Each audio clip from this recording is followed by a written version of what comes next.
ఆంధ్రప్రదేశ్ రాజకీయాల్లో తెలంగాణ మాజీ మంత్రి కేటీఆర్ చొరబడ్డారు.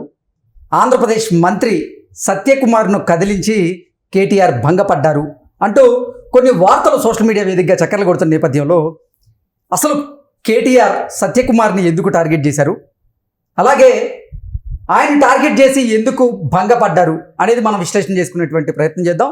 ప్రస్తుతం మనతో పాటు ఉన్నారు ప్రముఖ రాజకీయ విశ్లేషకులు, ప్రముఖ సీనియర్ జర్నలిస్ట్ సిఎస్ రావు గారు. సార్తో మాట్లాడదాం. Sir hi sir. Hello. Andhra Pradesh రాజకీయాల్లో కేటీఆర్ చొరబడ్డారు. అసలు ఆంధ్రప్రదేశ్లో వైకాపా ఎందుకు ఓడిపోయిందో నాకు ఇప్పటికి కూడా ఆశ్చర్యాన్ని కలిగిస్తుంది అంటూ ఆయన చెబుతూనే ధర్మవరంలో కేతిరెడ్డి ఎందుకు ఓడిపోయాడో నాకు తెలియదు, అసలు సత్యకుమార్ ఎలా గెలిచారో అర్థం కావట్లేదు, అది ఇంకా పెద్ద ఆశ్చర్యం అన్నట్లుగా సత్యకుమార్ గారిని టార్గెట్ చేశారు. కేటీఆర్ భంగపడ్డారు. దీని మీద మీ విశ్లేషణ ఏంటి సార్?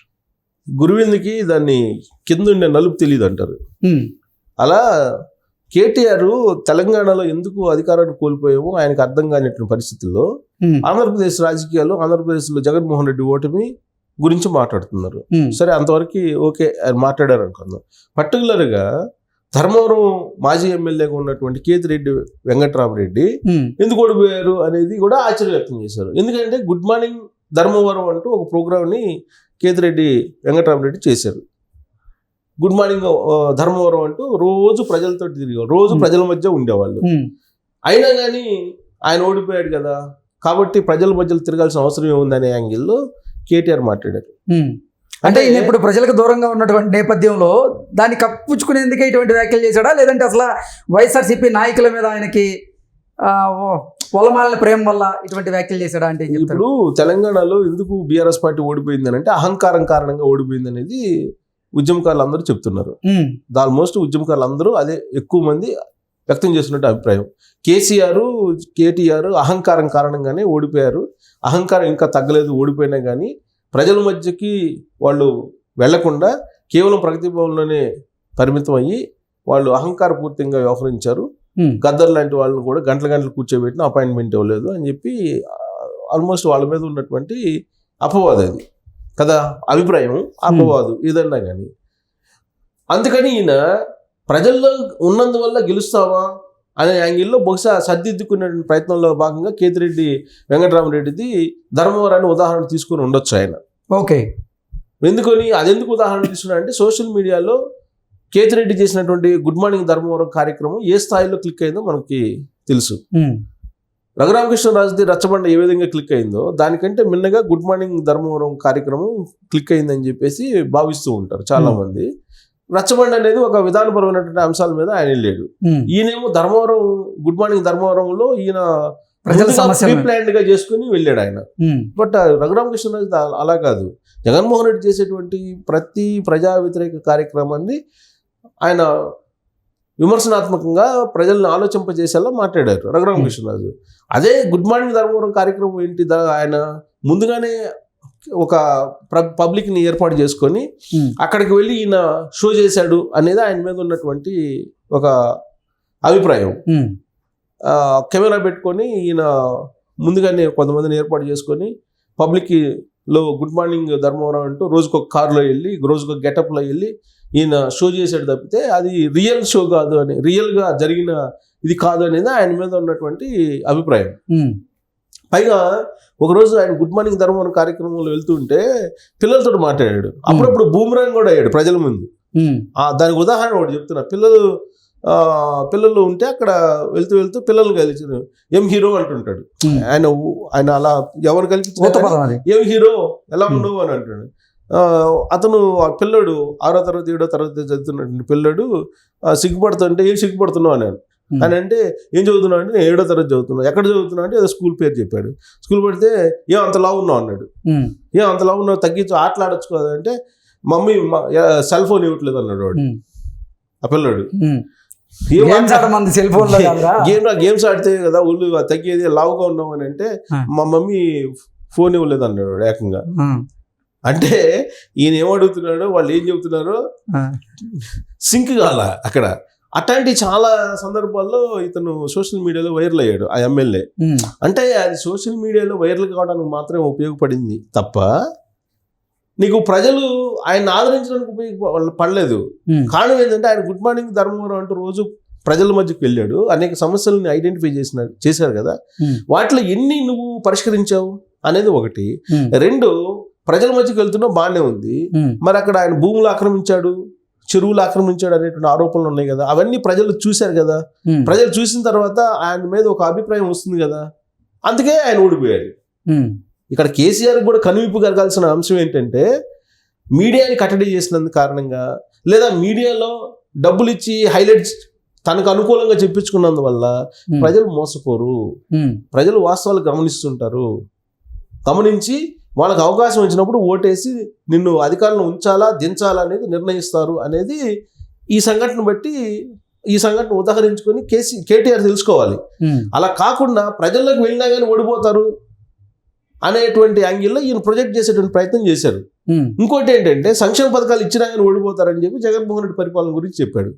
జగన్మోహన్ రెడ్డి అద్భుతమైన సంక్షేమాలు ఇచ్చాడు కదా, మరి జగన్మోహన్ రెడ్డి ఓడిపోయాడు కదా అనేటువంటి లాజిక్ మించి ఇవ్వకూడదు, ఏదైనా అడిగితే ఇస్తేనే దానికి ఒక వాల్యూ ఉంటుంది, అడగకుండా ఇస్తే దానికి వాల్యూ ఉండదు అన్నట్లుగా అంటే ఒక ప్రముఖ యూట్యూబ్ ఛానల్కి ఇచ్చినటువంటి ఇంటర్వ్యూలో ఆయన చెప్పడం. ఈయన కంక్లూజన్ ఏం చేస్తున్నాడంటే ఈ మధ్యకాలంలో కేటీఆర్ సంక్షేమాలు ఇచ్చినా ప్రజలు ఓటేరు, ప్రజల మధ్య ఉన్న ప్రజలు ఓటేరు, ఒక 4 ఛానల్స్ యూట్యూబ్ ఛానల్స్ పెట్టుకొని మాట్లాడితే ఇస్తారు అని చెప్పి ఆయన అనుకుంటున్నాడు. ఆయన ఆ మాట అన్నాడు, నేను కూడా సంక్షేమాలని లేదంటే అభివృద్ధి చేయకుండా ఒక 20 యూట్యూబ్ ఛానల్స్ పెట్టుకుంటే నేను గెలిచిండేవాడిని 2023 అసెంబ్లీ ఎన్నికలని ఆయన ఇచ్చినటువంటి స్టేట్మెంట్, ఆయన కేటీఆర్ ఇచ్చినటువంటి స్టేట్మెంట్. నేను అందుకే చెప్తున్నా, ఇప్పుడు నువ్వు గుడ్ మార్నింగ్ ధర్మవరం అనే కార్యక్రమం పెట్టి యూట్యూబ్ ఛానల్లో, ఫేస్బుక్లో, ఇన్స్టాగ్రామ్లో లేకపోతే ఇతర సోషల్ మీడియా ప్లాట్ఫామ్లో నువ్వు హైలైట్ అయ్యాడు వెంకటరామరెడ్డి, కేతిరెడ్డి, అయినా కానీ ఓడిపోయాడంటే నువ్వు 20 కాదు 200 ఛానల్స్ పెట్టుకున్నా నువ్వు ఓడిపోతావు. కారణం ఏంటంటే నువ్వు చేసే పనులు ప్రజలు చూస్తుంటారు. ఇప్పుడు ఈయన ఏమంటాడు, ఒక 20 ఛానల్స్ పెట్టుకొని నేను అద్భుతంగా చేశారని చెప్పి ఓదర కొడితే కనుక గెలిచిండేవాళ్ళని అది చేయలేకపోయామని చెప్పి ఈయన చెబుతున్నాడు, అందుకు ఓడిపోయామని చెబుతున్నాడు. అసలు కారణం అది కాదు, దోపిడీ ఎంత చేసావు 10 సంవత్సరాల్లో అనేది ప్రజలు గ్రహించారు. 2014 ముందు కల్వకుంట్ల ఫ్యామిలీ ఆస్తులు ఎంత, 2023 ఓడిపోయే నాటికి ఆస్తులు ఎంత అనేది ప్రజలకు తెలియదా? ప్రజల అమాయకులా? కాదు కదా. నువ్వు కోకాపేటలో 100 ఎకరాల ఎకరం భూమి విలువైనటువంటి భూమి 5 ఎకరాలు నువ్వు పార్టీ ఆఫీస్ తీసుకుంది ప్రజలకు తెలియదా? ఇలాంటి అంశాలు చాలా ఉన్నాయి. కాళేశ్వరంలో ఏం చేసావో తెలియదా? విద్యుత్ కొనుగోలు ఏం చేసావో తెలియదా? ఫోన్ ట్యాపింగ్ చేసి ఏం చేసావో తెలియదా? సో కాబట్టి కేటీఆర్ అనాలోచితంగా అనవసరంగా బూమ్రాంగ్ అవుతున్నారని అనిపిస్తుంది నాకైతే, వ్యక్తిగతంగా నేను అబ్జర్వ్ చేస్తే. ఎందుకంటే చంద్రబాబు నాయుడు అరెస్ట్ అయినప్పుడు ఆయన ఏం చేశాడు, ఒక ట్వీట్ చేశాడు, జగన్మోహన్ రెడ్డి బ్రో అద్భుతమైనటువంటి సినిమా చూపించావు బ్రో అని చెప్పి. చాలు ఆ ఒక్క ట్వీటే కొంప ముంచింది ఆయనది. అధికారం నుంచి దిగిపోవడానికి కారణం ఆ ట్వీట్. అంటే ఈయన అనాలోచితంగా చేసినటువంటి ట్వీట్లు, అనాలోచితంగా మాట్లాడినటువంటి మాటలు ఇవే బీఆర్ఎస్ పార్టీని కొంప ముంచాయని చెప్పేసి బీఆర్ఎస్ పార్టీ వాళ్ళే చాలా సందర్భాల్లో ప్రైవేట్ సంభాషణలో మాట్లాడుకుంటున్నటువంటి మాటలు. కానీ అది ఆలోచించకుండా, అసలు వాస్తవాలు ఆలోచించకుండా జగన్మోహన్ రెడ్డి అద్భుతం, కేతిరెడ్డి మహా అద్భుతం, కానీ ప్రజలు ఓడించారు అంటే చేసిన చేయకపోయినా ప్రజలు ఓడిస్తారు, ప్రజలకు ఏం చేయాల్సిన అవసరం లేదు, ఇంట్లో కూర్చుందాం, గెలిచిన తర్వాత మన పార్టీ మనం సంపాదించుకున్నాం అనే యాంగిల్లో ఆయన మాట్లాడటం అనేది, ఆయన ఆ విధంగా విశ్లేషించుకోవడం అనేది అసలు ఆయన పరిపక్వత చెందినటువంటి రాజకీయ నాయకుడా కాదా అనేటువంటి అనుమానం వస్తుంది. అసలు ఆయన చెప్తున్నటువంటి మాటలకి అర్థం ఉండాలి కదా, ప్రజల గురించి ప్రజల్లోకి వెళ్తుంది ఈ వాయిస్ అనేది అర్థం చేసుకోవాలి కదా. ఇప్పుడు ఎవరైనా క్వశ్చన్ చేస్తే ఆ జర్నలిస్టుల మీద విరుచుకుపట్టం, లేదంటే వాళ్ళని టార్గెట్ చేయటం, ఇది చేస్తుంటారు వాళ్ళు. ఇప్పుడు అంతకుముందు ఎంతమంది జర్నలిస్టులు అరెస్ట్ చేయలేదు వీళ్ళు, ఎంతమంది జర్నలిస్టులు కట్టడి చేయలేదు. ఆ అధికారం కోల్పోయిన తర్వాత కూడా సోషల్ మీడియాలో న్యూస్ ఇస్తే సోషల్ మీడియాకి నోటీసులు పంపించారు కదా అతను. అంటే మీడియాని కట్టడి చేసినందువల్ల, లేదా మీడియాని కట్టడి చేసి భయపించి లేనిది ఉన్నట్టు అనుకూలంగా ప్రచారం చేసుకుంటే గెలుస్తాము అనేటువంటి యాంగిల్లో ఇప్పుడు కేటీఆర్ ఆలోచిస్తున్నారు అనిపిస్తుంది ఆయన మాటలను బట్టి. సో కాబట్టి కేతిరెడ్డి గుడ్ మార్నింగ్ ప్రోగ్రాం చేస్తే గెలవడు, only good morning Dharmavaram program చేశాడు కాబట్టి ప్రజలు గెలిపిస్తారని చెప్పి కేటీఆర్ అనుకుంటున్నాడు. అది తప్పు. నువ్వు సంక్షేమ పథకాలను ఇచ్చావు, ఓకే, నువ్వు చేయగలిగింది చేసావు, కానీ నువ్వు చేసినటువంటి అవినీతి ఏంటి, దోపిడీలు ఏంటి, నీ ఆస్తులు ఎంత, నువ్వు అనుభవించినటువంటి పవర్ ఏ స్థాయిలో ఉంది, ఇవన్నీ కూడా ప్రజలు గమనిస్తారు కదా. అక్కడ గమనించారు, ఇక్కడ గమనించారు. అందుకే ఇక్కడ బీఆర్ఎస్ పార్టీని కింద కూర్చోబెట్టారు అధికారంలో లేకుండా. అక్కడైతే ఏకంగా ప్రతిపక్ష హోదా కూడా లేకుండా చేశారు. అంటే ప్రజలు విఘ్నులు. ప్రజాక్షేత్రంలో నువ్వు ప్రతి 5 సంవత్సరాల కోసం ఎన్నికలకు వెళ్ళినప్పుడు ప్రజాక్షేత్రంలో ప్రజలు ఇచ్చేటువంటి మ్యాండేట్ని నువ్వు గౌరవించాలి.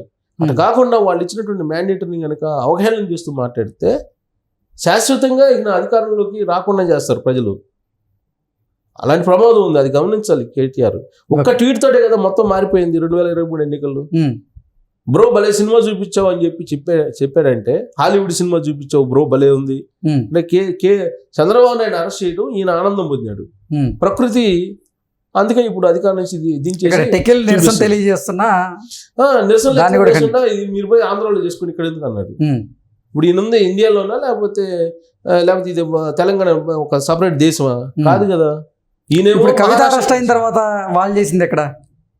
కవిత అరెస్ట్ చేసిన తర్వాత పోయి దేశంలో ఇప్పుడు ఢిల్లీలో పోయి నేను ఈ ఫిరాయింపులు నేను చేస్తాను అంటున్నాడు. ఢిల్లీ వెళ్ళకూడదు ఈయన. ఇప్పుడు వాళ్ళు ఏంటంటే మహారాష్ట్రకి వెళ్ళొచ్చు బీఆర్ఎస్ వాళ్ళు, ఆంధ్రప్రదేశ్కి వెళ్ళొచ్చు, ఢిల్లీ వెళ్ళొచ్చు, కర్ణాటక వెళ్ళొచ్చు, ఎక్కడికైనా వెళ్ళొచ్చు. మిగతా వాళ్ళు మాత్రం రాకూడదు. అది వాళ్ళది. అంటే ప్రజలు అన్ని గమనిస్తుంటారు. అన్ని సందర్భాల్లో వాళ్ళు చెప్పింది వింటారు కాబట్టి మనం ఏదైనా చెప్పొచ్చు అని అనుకుంటే అది వాళ్ళు బూమ్రాంగ్ అవుతారు. Okay sir, thank you so much.